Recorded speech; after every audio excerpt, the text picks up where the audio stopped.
This is our P-trap location. Like I said, yours is probably located in front of your house. And also ours is a little bit different than yours. We have 3 pools here at Prestige, and all 3 of those pools dump into the same P-trap. You only have 1 line coming out of the ground dumping into your P-trap. It's always a good reference to look at this, especially after your backwash.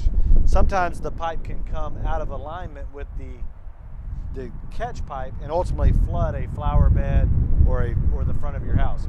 So this is where that is happening, and I'm going to turn the pump on now to backwash our filter.